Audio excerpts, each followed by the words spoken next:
What's going on, guys? Welcome back. Hope you are doing well. In this video, the third one of our exercises module, we're going to be going over problem 3. So let's take a look at the prompt and talk about how we're going to solve this problem and then dive into the code. So we are going to imagine that we're building sort of a guest list program or application. And we want it to have all of these features. So we want to be able to search for users by name. So if you were to imagine a security guard with this app, someone comes up to him at the door, says, hey, I'm on the list. You have to be able to search for that person and verify that they're on the list, right? And then continuing on, we maybe want to look at all of the users less than a certain age so we can determine who's an adult, who can drink, blah, blah, blah, blah, blah. Update our RSVP status of users so they can say, hey, I'm coming, hey, I'm not coming. Get the number of users attending the party, by extension, the number of users not coming to the party, and then maybe print out some sort of report. Hey, X amount of users are coming, X amount of users are over 21, blah, blah, blah, blah, blah. So let's talk about how we're going to solve this and how we sort of want to structure our code to accomplish this in the most efficient way possible. So first thing that I see when I look at a prompt like this is we're going to want to create some sort of user, right? And we want to look at the properties that that user is going to have. So we know that each user is going to have a name, each user is going to have an age that we need to look at, and then maybe some sort of RSVP status. And that could be like a Boolean variable, right? Like attending, yes or no. So let's go ahead and take a look at what that would look like in this diagram here. So this is the sort of the first thing I would want us to do. So oops, one sec, guys. So our guest would look like this. It's going to have these 3 properties. And then this is what it would look like programmatically. We're going to create a structure. It's going to be a guest. And then it's going to have name, age, and is attending, which will be a Boolean variable. So we'll be able to keep track of which users are attending the party and which are not, which users have what age and their name. So that's going to help us solve a lot of those initial problems, right? Searching for a user by name, filtering them by age, updating who's coming and who's not, getting the amount of people that are coming and that are not, and all of that stuff. But I want to take this a step further, and this is where this gets interesting, right? So we have a bunch of guests that we're going to have at the party, but we also want to have a guest list that's going to contain a bunch of those guests, right? Like that makes sense. The guest list is going to contain a bunch of guests, and each guest is going to have this set of properties. So we're also going to get a little crafty here and create this guest list structure. And it's just going to have one property, and it's going to be an array of all of our guests. So this is ultimately going to be the foundation of our program, guys, and the solution to the problem that we are trying to solve. And I always like to take some time to think about how I'm going to solve my problem and write my code before I just start writing code right away. So this is something that is very similar to what you would see from like a client. They would write you this list of requirements for an app they would want you to build, and your job is to figure out how to architect a solution to do that. Ultimately, this requires a lot of practice, which is what we're getting now. As a beginner, you guys would not be expected to architect a solution in this way, but we are going to start going through how to solve all of these problems now, and you're going to see that the data modeling that we did and that foundation that we just laid is going to help us work through these solutions in a much more effective, much cleaner, much more professional way. So let's go ahead and get started with our code, guys. So let's just go ahead and create those 2 data structures. So we want one for our guests and one for our guest list. So we're going to say struct guest. And if we look back at our code or diagram, it's going to have a property to determine whether or not they're attending, their full name, and their age. So let's go ahead and do that. So we're going to say let name string, let age int, var is attending, bool. And let's go ahead and break this down a little bit, right? Because the distinction between let and var is important to understand here. So obviously someone's name isn't going to change, right? So we can make that a let constant. Someone's age, for the purpose of this program, we're just going to assume is not going to change either. And this guy here is going to be mutable, however, right? Like we're going to ultimately want to be able to modify whether or not a user is attending. So this property can change between true and false. And you definitely want to make this a Boolean because, someone's either going to be coming or they're not. So that has 2 potential states. It's either yes or no. anytime you have something like that, you're going to want to use a Boolean property to do that, okay? So that's our guest struct. And once again, this is a variable because ultimately that will be able to change at some point. The other two properties will not. They are going to remain constant. And then here is where this gets a little bit more crafty, right? We're going to create this guest list structure, and our guest list is just going to contain a list of guests, okay? So here's how you model that out programmatically. We're going to say var guests, and it's going to be a an array of guests. And I'm just going to go ahead and paste some code in here, guys, for creating a bunch of different guests. And let me see, make that G6. You guys should pause the video. Just go ahead and do the same. So ultimately, the structure here is we're just going to create a bunch of guest objects so that we can ultimately add them to our guest list. Awesome. So now let's hop back up to our prompt to see what the next step of this is going to be. So we want to create a function to search for users by name. So guys, I want us to try to figure out where we're going to put that function. Okay, so let's think about that. You would want to be able to search for a user on your guest list, right? So we should make this function a struct function that's part of our guest list so that we can say guest list dot search for this user, okay? So let's go ahead and write a function to do that. So we could say func search for guest, and it's going to be a guest, and it's going to return a Boolean variable, right? And why is that? Well, because ultimately we want to know if that guest is on the list or not. So if the guest is on the list, we return true. If they are not, we return false. So let's go ahead and figure out how we're going to accomplish this. Well, ultimately, what we're going to have to do is search through our array and see if the user's name is equal to the name that we are searching for. So we're going to use a for loop to do that. And the reason that we're writing this on our guest list guy is because this is where we have access to that array, right? We can search through this array of guests and try to find the user that we're looking for. So let's go ahead and actually modify this to just be a name and make it a string. So this function will just pass in some sort of name, and then we'll be able to determine if the user's on the list or not. So let's say for guest in guests, right? So this is the start of our loop, and this is going to loop through each one of these guys. So basically, we just need to check if the name we're passing in is equal to the guest's name. So we're going to say if name equals guest.name, return true. And something that you guys might think to do is say else return false. But this would actually be wrong. And let's go over why. So if you guys remember, anytime you say return in a function, the function stops there and it returns that value. So let's imagine we're searching for Katie Smith right here. And we go to the first item in the array, and it's going to equal Bruce Wayne, right? So it's going to say, okay, we're looking at Bruce Wayne. The name is not equal to the one we're searching for. And then it would hit this else block and it would just return false. So if you set your program up this way, unless the first guest was equal to the one you're looking for, it's always just going to return false. And that would give you a big problem, right? Because your program would just not work at all unless you were searching for the first guest on the list. So how do we accomplish this? Well, we want to make sure the loop completely finishes before we return false. So here's the logic behind this. We want to check in each user and see if they're on the list. And by the time we finish, if we never find them, then we can return false. So we want to wait for this loop to finish, which is after this bracket. And now we can just return false. So once again, guys, this is very important to understand. We only want to return true if we find the user, but we also want the program to search through the entire list of users, right? You have to guarantee that you are finished searching the list before you can definitively say someone is not on it.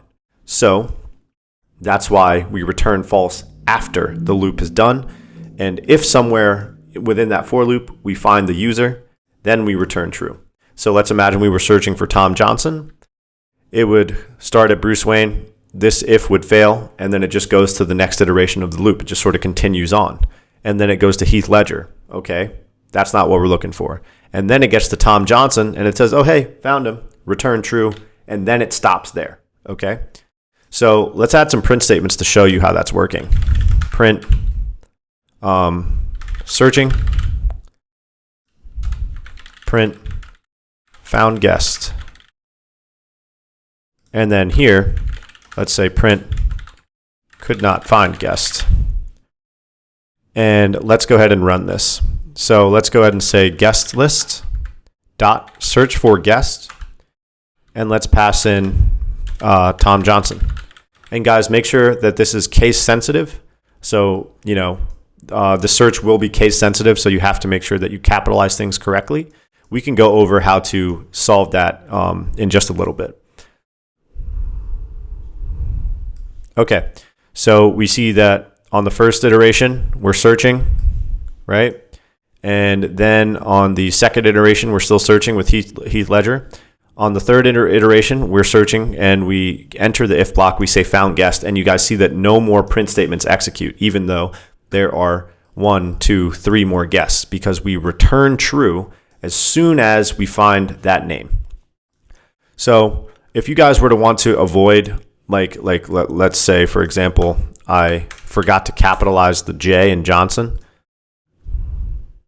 we're going to notice that it searches through the entire array and then ultimately says could not find our guest. And that's because this stuff is case sensitive. So what we can do is just lowercase everything. So we can say if name.lowercase equal guest name.lowercase, then, we'll notice that we found our guest. So basically this dot lowercase little function here is an extension of a string, and it will allow us to just lowercase the entire string. There's also uppercasing and all that stuff, but we're pretty much just flooring everything to be a lowercase value so that our search doesn't have to be case sensitive, which makes our program a little bit more bulletproof, right? So this just gives you guys an idea of the type of things you have to deal with as a programmer and the type of problems you have to solve. So let's keep going, guys. Next up, we want to create a function to get all of the users less than a certain age. So let's break this down a little bit. We're going to be creating a function, so we know that, and we want to get users. So anytime I see get and then something else like get a user, I'm going to write a function that I want to return a list of users, right? So we want to get all of the users that are less than a certain age. So let's go ahead and figure out how to do that. And once again, this is going to be on our guest list struct because we have to search through this array. And you guys can see here the utility in that, because we can just call this function as an extension of our guest list object. So that's why I like to encapsulate it. You'll hear that term a lot, or contain it within this data structure, because we only want this function to be available through my guest list class or structure. So, all right, guys, next up, we're going to say func get users less than age, and we need to pass in an age here. And this is going to return an array of guests. Sorry, I was calling it user there. So this is the foundation for this function, right? If we go back up here, we see that we want to create a function to get users that are less than a certain age. We don't know the age that we're going to pass in at the time, so we're making that an input parameter so that we can pass in any age that we want. So let's go ahead and do this. We're going to create a separate array, call it results, and it's going to be a blank array of guests, and we're just going to return this result. So basically, guys, since we want to return a list of users, we're going to create that empty array here, and we are going to go through and loop through all of these users and add things to this list as we go. So let's go ahead and say for guests in guests, and then we're just going to, this is pretty simple. We're just going to say if guests guest.age is less than or equal to age, results.append guest. Okay, and then similarly, we could write another function to get all of the users over a certain age, but that can be a bonus for you guys if you want to do that. The logic is basically the exact same. We would just replace this with greater than or equal to. But let's go ahead and say let guests under 21 equal guest list dot get users less than age 21, and let guests under 18 equal guest list dot get users less than age 18. And let's go ahead and run this and see what this guy gives us back. So we see that we have 2 users that are less than 21, and we have 1 user that is less than 18. So that should be pretty straightforward, guys. The concept here is that we just have to loop through each one of our guests and check the age property, cross-reference it against this age we're passing in this case 21 and 18, and then we have this result array that we're going to return from this because we ultimately want to get back the users that are less than that age. And if we meet this criteria, we append the guest to this array and ultimately return that array. So this will give us back all of the users less than a certain age. And you can see the utility of it here where we can pass in any age we want, right? So next up, guys, what I want us to do is see if we can get the number of users attending and the number of users that are not attending the property or the party, sorry. So basically what we want to do is once again, go through this array, and if we see that is attending is true, we want to count all of those users and ultimately return the number of users attending. So we're going to return a number here, and very similar to what we're going to do with the opposite, we're just going to look at all of the users that are not attending and count up all of those guys. So let's go ahead and write a function, say func get number of attendees, and it's going to return an int, and another func for get number of guests not attending, and it's going to be an int. So a couple different ways of doing this. Let's go ahead and just start with this function. We don't need to pass anything in, but basically what we're going to do, guys, is just loop through the array, and we are going to say that, hey, if is attending is true, add some number, add 1 to like some sort of count, right? So we need to keep track of a count as we go through this array. So we're going to probably set it up to 0, right? So we want to start at 0. And then each time we go through a guest in that array of guests or list of like our guest list, we're just going to check and see if they're attending the property or the party, sorry. And if they are, we just add 1 to the count. So this is what this is going to look like. Let's just break it down. We look at guest 1, they're not attending, so we do nothing. Guest 2 is attending, so we add 1 to our count. And at this point, our count would be 1. And then guest 3 is attending, so we want to do 1 plus 1, which would get us 2. And then false, true, true, so on and so forth, right? So we're just going to create a variable for our count here. It's going to equal 0. And then we're going to say for guest in guests, if guest dot is attending, count plus equals 1. And if you guys remember, this is equivalent to count equals count plus 1 with our compound assignment operator. So once we get here, it does nothing. And then it goes to the next guy, and then it will update our count to 1. And then once it goes here, count will be 1, and it will then say count is now equal to 1 plus 1, which is 2. Gets here, does nothing. Gets here, count is now equal to 2, so then count equals 2 plus 1, which is 3, and then count equals 3 plus 1, which is 4. So we have 4 people attending our party, and then we just return our count here, guys. So that's that, and let's see like how we would do this. You guys could obviously set it up the exact same way. So we could simply just copy and paste this, and we would just negate this, right? So we say, we use this exclamation point to negate that is attending guy. That's how we check to see if it's false. So we say if guest dot is not attending, right? So is attending and then negating that property. then we increment our count and return that count. Okay, so that should be good. Let's go ahead and try this out. Let's say let num attendees equal guest list dot get number of attendees. Let not coming equal guest list dot get number of guests not attending. And let's run our program once again and pay attention to this right side menu. We have 4 people coming and 2 people are not coming. So that looks really, really good. Now, guys, let's ultimately just see if we can accomplish that last piece of the puzzle here, where we want to just print out a report about all of the users that are coming and not, and over a certain age and not, and just, you know, write some sort of function to print all of that stuff out so we can get like an overview of our party.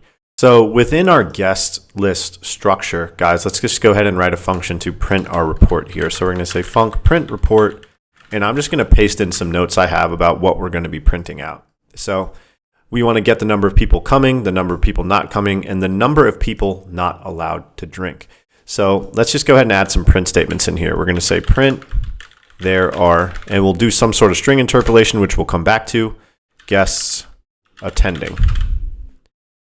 And let's copy this, paste that in there, guests not attending, and just copy that, and we could say print there are guests, there are some number of guests not allowed to consume alcohol.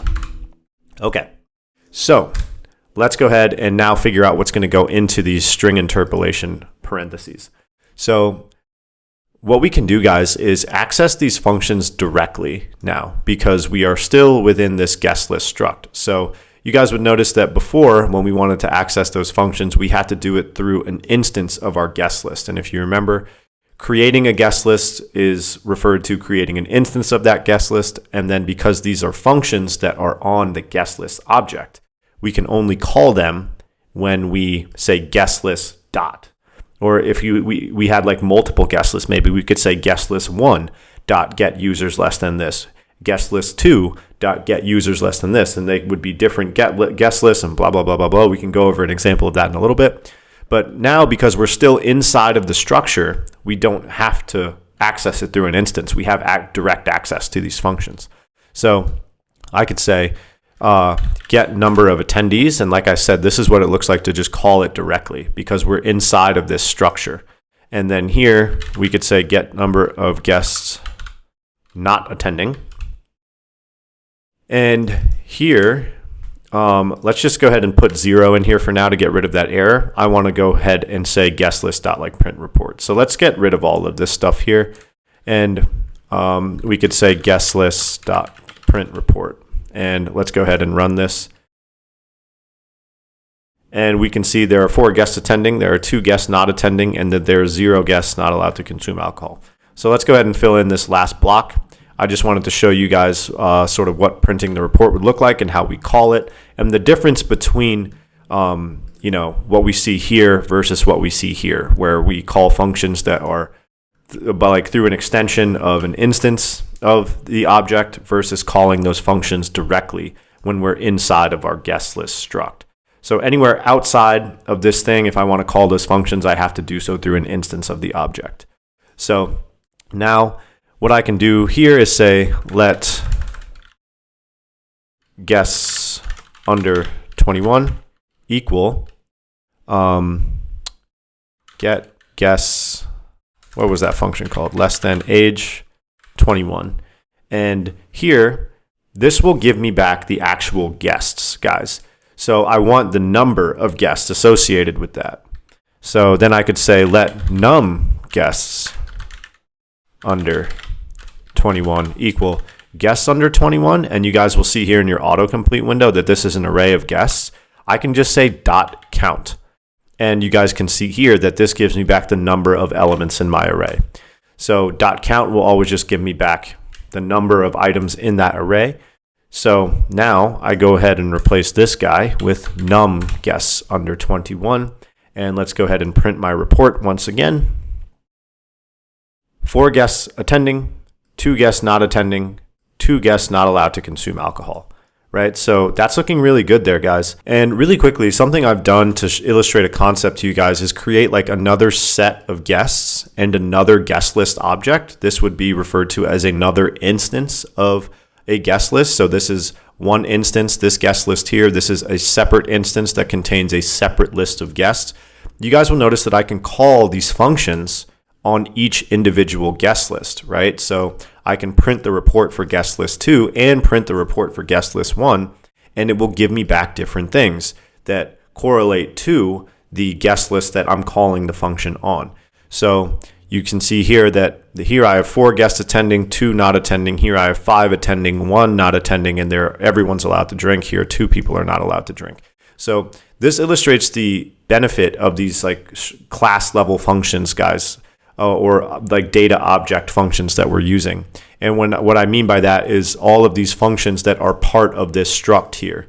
So basically, I can call the same function on a separate instance, and it will give me back the information relative to that particular instance, right? So this is guest list 2, and this has its own data, right? And this is guest list 1, and it has its own data. So when I call print report, it will go through and use all of these helper functions that I have inside of my struct, and it will give me back the data in accordance with that particular guest list. So that's a very important concept to understand here. You guys are doing so great. This stuff is not easy. This is actually getting into some pretty high level programming here. So if it's difficult to wrap your head around this stuff, don't worry, guys. This is really going to start to come to life in the app development course. Once again, I'm just giving you guys the foundation you need to succeed once we get there. So you're getting the hard stuff out of the way first. Anyway, guys, now that we're done with that problem, let's go ahead and move on to our product problem. And it's going to carry over a lot of the same concepts we just did here. So this one should be a little bit easier, and you guys will get to see another example of how all of this stuff works together. So get excited for that, guys. We will see you there. Peace.